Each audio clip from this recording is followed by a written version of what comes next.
कि दी कौन कौन से डॉक्यूमेंट्स जो हैं वो अपडेट करवाने हैं। डाउट थे कि जीएनएम के बाद भी क्या हम नर्सिंग ऑफिसर बन सकते हैं, और बन सकते हैं तो कैसे।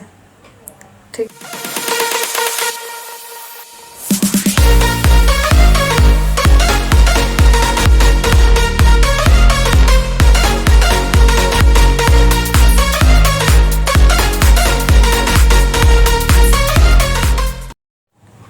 राधे राधे एवरीवन, कैसा आप सब। आई होप आप सब बिल्कुल अच्छे होंगे, बहुत बढ़िया होंगे। तो आज की इस वीडियो में हम डिस्कस करने वाले हैं कुछ रीसेंट डाउट्स। कुछ तो मुझसे बहुत ज़्यादा टाइम से और बहुत ज़्यादा नंबर ऑफ़ स्टूडेंट्स से पूछे जा रहे थे कि दी कौन कौन से डॉक्यूमेंट्स जो हैं वो अपडेट करवाने हैं और कौन कौन से डॉक्यूमेंट्स पुराने चल जाएंगे।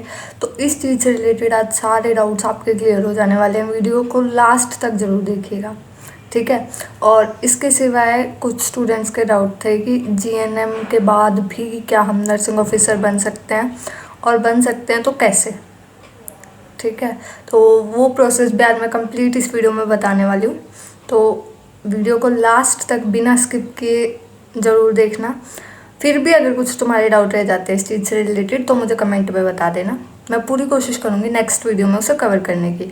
बट जो चीज़ मैं इस वीडियो में कवर कर देती हूँ उस चीज़ से रिलेटेड कमेंट अगर आप लोग करोगे तो वो चीज़ सही नहीं है, ठीक है। इसलिए वीडियो को पूरा ध्यान से देखना, ठीक है।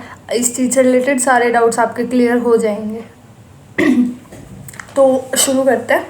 सबसे पहला जो था वो यही पूछा गया था कि दी कौन से डॉक्यूमेंट्स अपडेट करने हैं और कौन से नहीं।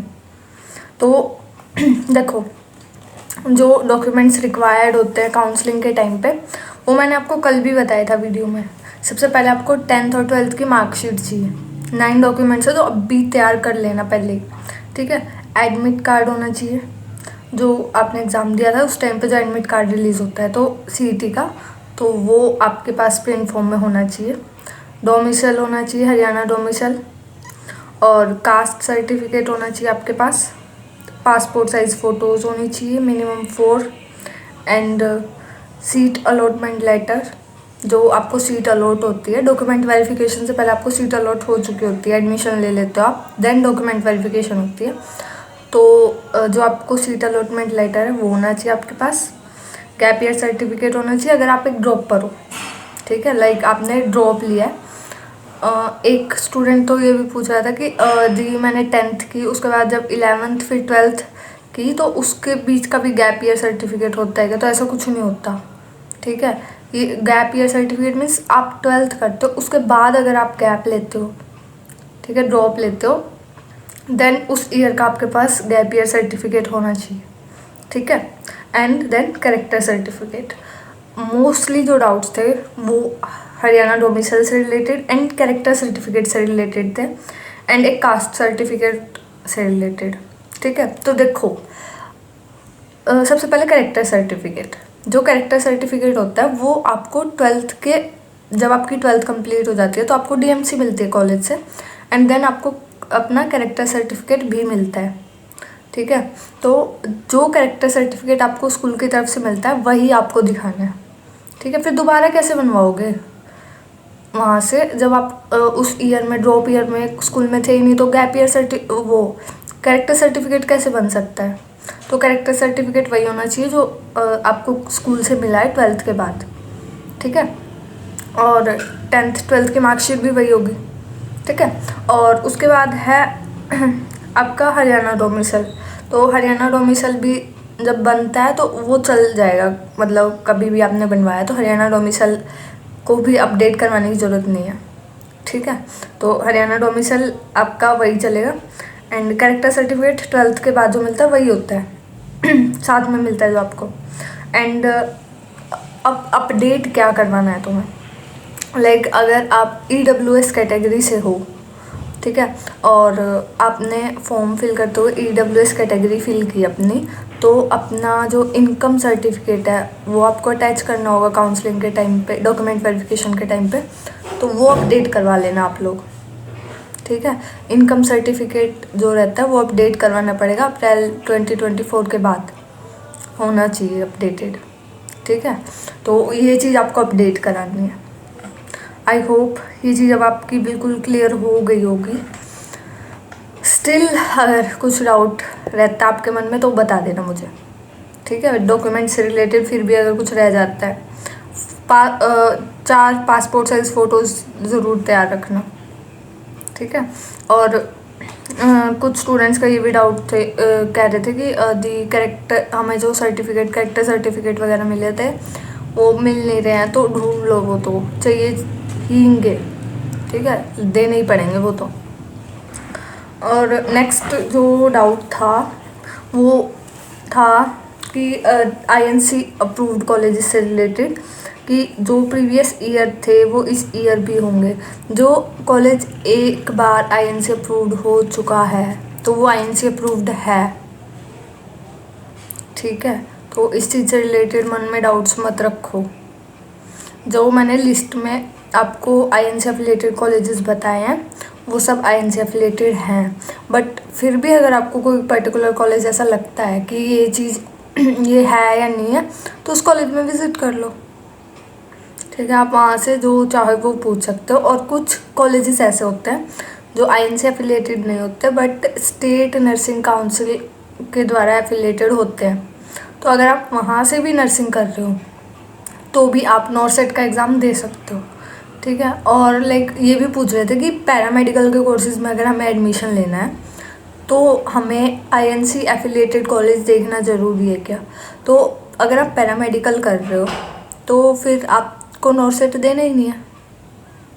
ठीक है, तो उस केस में आप कर सकते हो। ठीक है, या अगर आप नर्सिंग के सिवाय अदर कोर्सेज़ कर रहे हो तो कोई दिक्कत नहीं आएगी।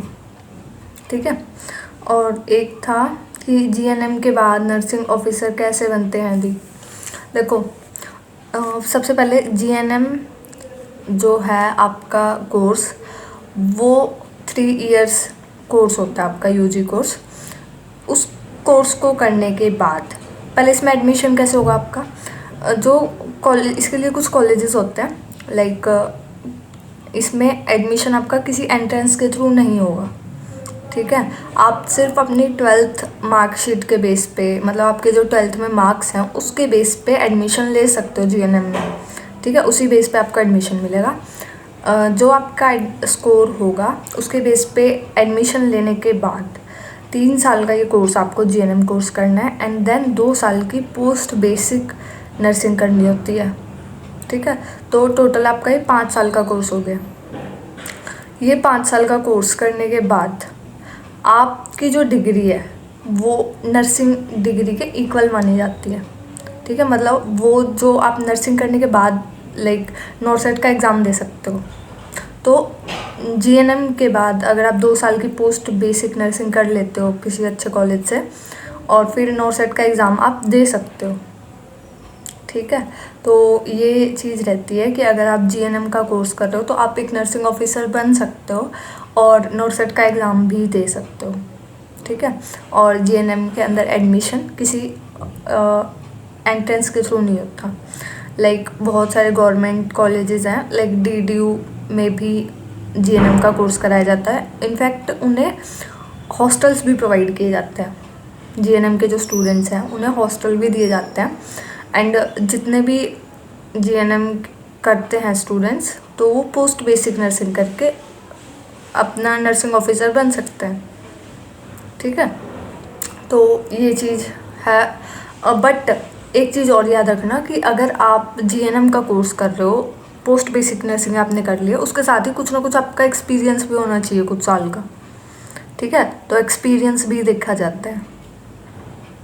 तो बस थोड़ा सा ये लंबा प्रोसेस हो जाता है GNM का। BSc नर्सिंग में 4 साल अगर आप BSc नर्सिंग कर लेते हो तो इसी में आपकी जो एक्सपीरियंस है वो इसी में का देख लिया जाता है कि आपने BSc नर्सिंग की है, तो मतलब एक्सपीरियंस्ड हो आप। ठीक है, बट अगर आप GNM का कोर्स कर रहे हो तो आपको अलग से एक्सपीरियंस भी दिखाना होता है कि आपका 2 से 3 साल का एक्सपीरियंस होना चाहिए। तो GNM plus post basic nursing and then experience, फिर आप उसके लिए एलिजिबल हो। ठीक है, तो ये था कुछ डिफरेंस भी। और आई होप ये चीज़ें आपको क्लियर हो चुकी होगी। तो जीएनएम करने के बाद भी आप नर्सिंग ऑफिसर बन सकते हो, ठीक है, और नॉट सेट के लिए अप्लाई भी कर सकते हो।